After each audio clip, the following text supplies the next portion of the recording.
Hi there, it's Adaka Mbagi here. I am a healing and growth guide that focuses on working with first daughters who are entrepreneurs and executives and helping them achieve exponential success with ease.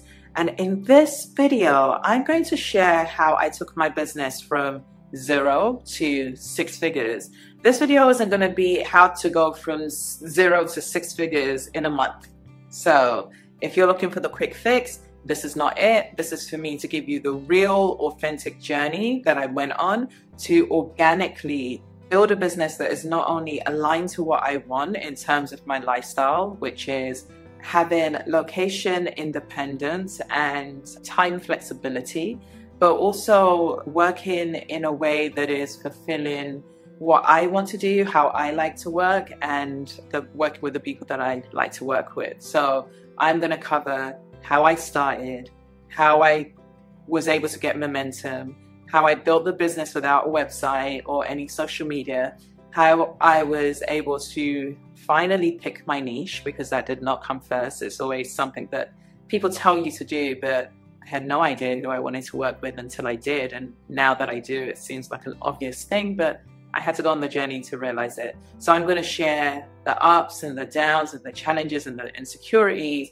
just to show you how I allowed each stage to inform the next stage. So hopefully you'll stay along for the ride. Let's get started. Okay, so the first thing that I did, which seems crazy, is just before the pandemic, I had a company culture consulting company with a business partner that I walked away from. I decided after the pandemic happened to just travel to Tulum. I didn't have a lot of money in my account, virtually nothing. And I decided I would rent out my place just so at least my mortgage was covered and I'd figure out the rest. So I think I probably had maybe 6 weeks worth of money to survive. So I found somewhere on Airbnb, came over here and had to figure out how to run my business. So I had a lot of insecurities at the beginning because I went from having an executive recruitment business to finding a business partner to do company culture consulting.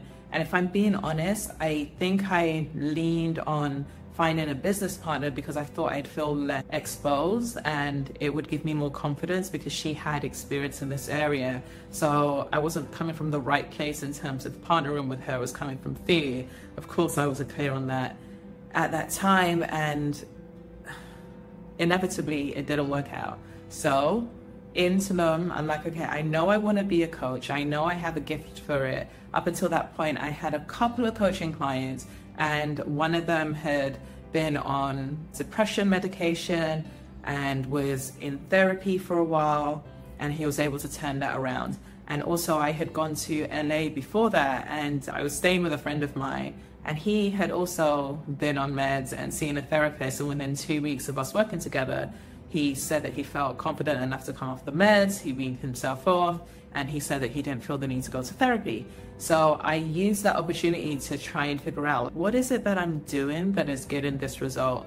And I developed something called my purpose process, which essentially helps people figure out the root belief there is some version of I'm not enough that they made in their childhood, and I show them how it's permeating every single area of their life.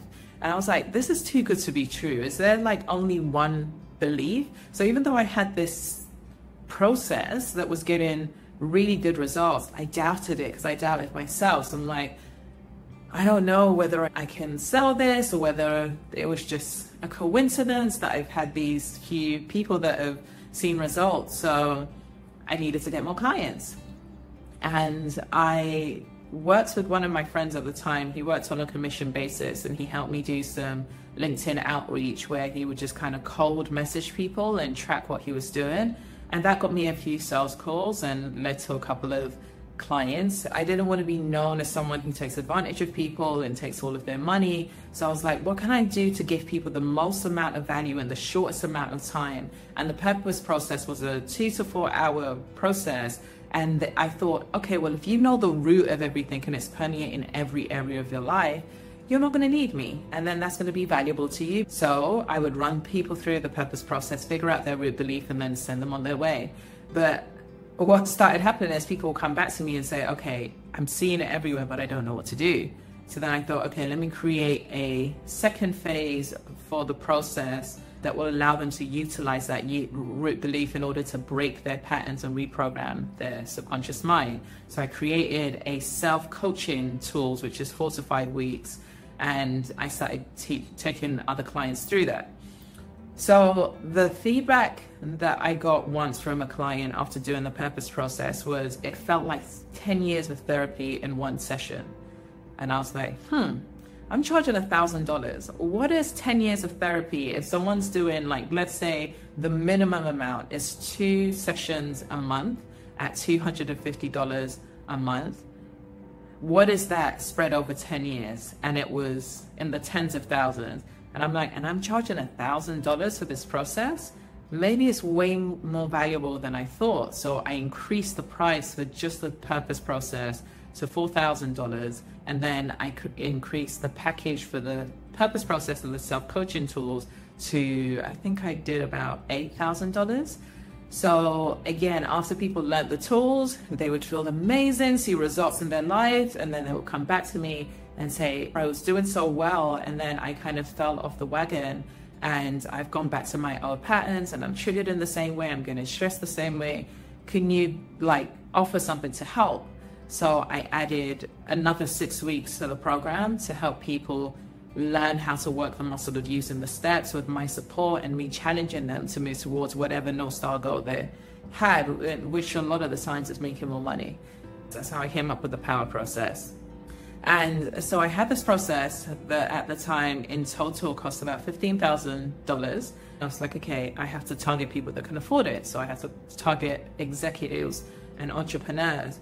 So I'm saying all of this and it sounds like I had a lot of clients. It was like one client here and there, and every new client, and it's still happening to this day, would give me a whole bunch of insights which will help me evolve the program. So that's how I continue to build on the program. But one of the things that I kept getting, which made me feel horrible, was that clients felt that my process was like that, me taking them to the edge of a mountain, telling them that they could fly, and before they had the chance to wrap their head around it, kicking them in the back, and eventually they'd fly, but it was scary, it was intense.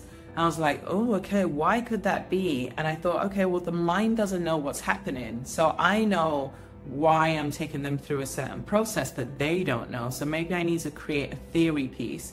So I actually worked with a coach in that time. He helped me come up with a name for it. And he said, why don't you call it Make Your Mind Your Ally, which is what essentially you're doing. You're learning how to become a master of your mind instead of having it control you. And he supported me through the process of outlining it, but then I had to sell it. So I decided I was going to start these circles here in Tulum where I would kind of not really charge much, charge about $20 per person per session. And it would be a group of people that would come together. They would bring a challenge that they wanted to deal with. I would live coach them, and then they would work through it. So the first time I tested whether there was a need for it was at an event called Girl Gang.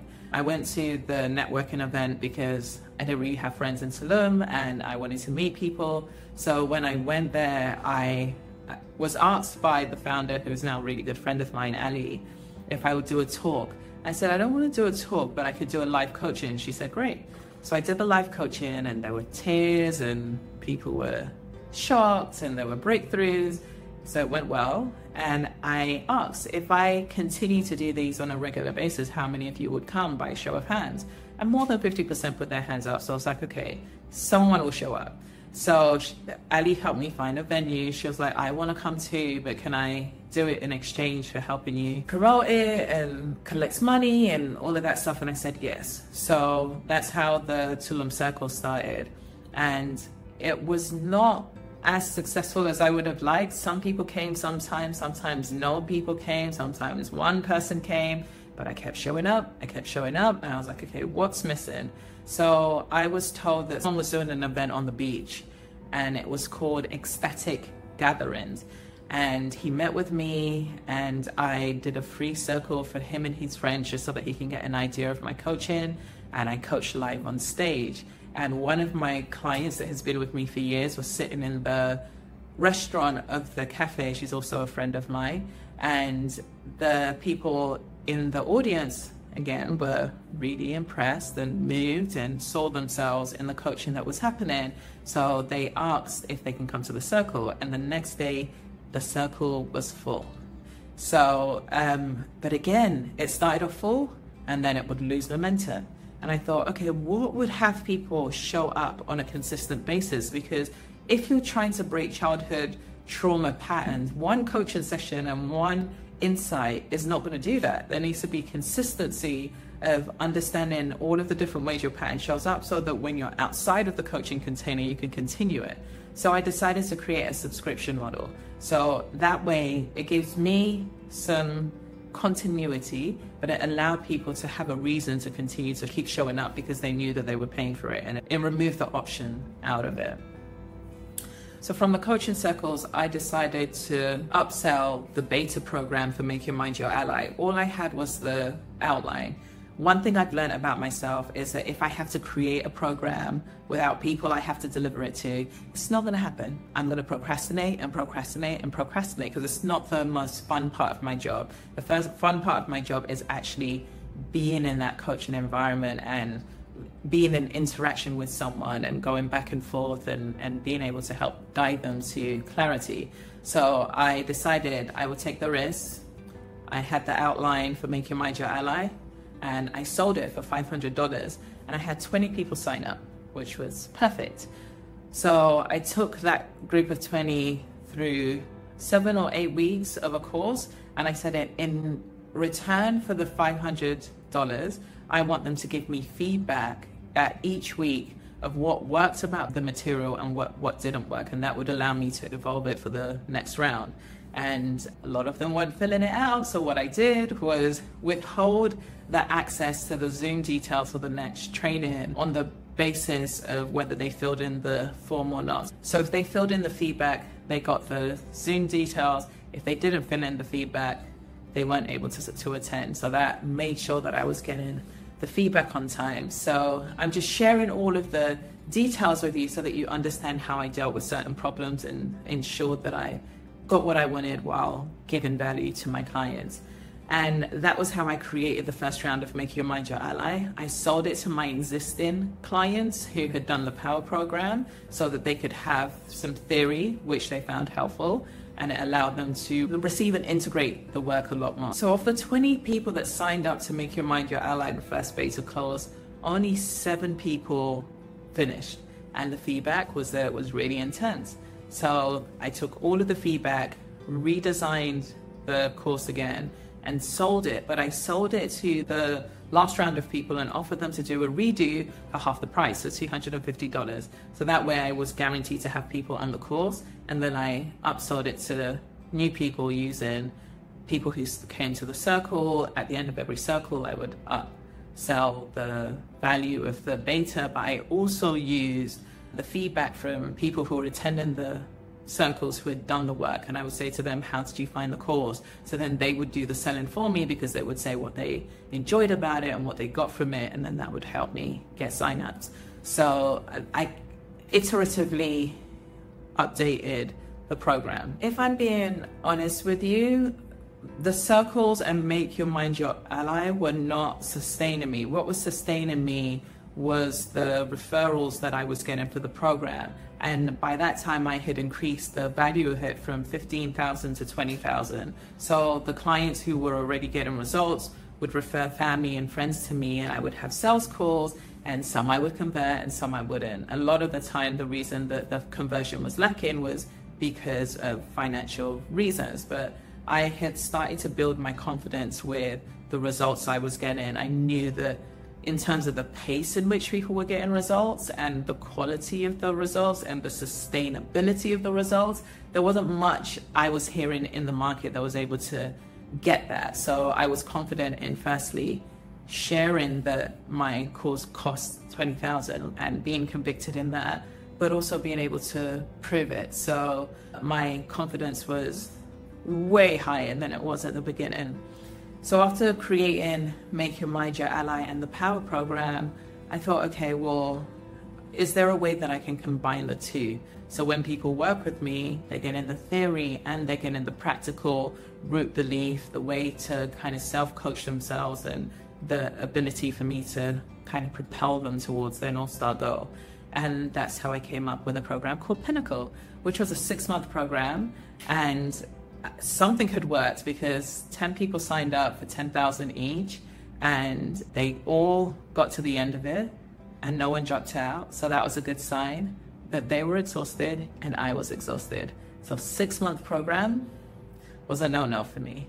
And this gives you an idea. I would try something and figure out, okay, what are the clients telling me works, and how can I apply that to improve the quality and the impact of what I'm creating, and what am I feeling within myself works and doesn't work, and what can I do to make sure that I put something in place to address my own needs. And this is how I kind of shaped my business as I went along.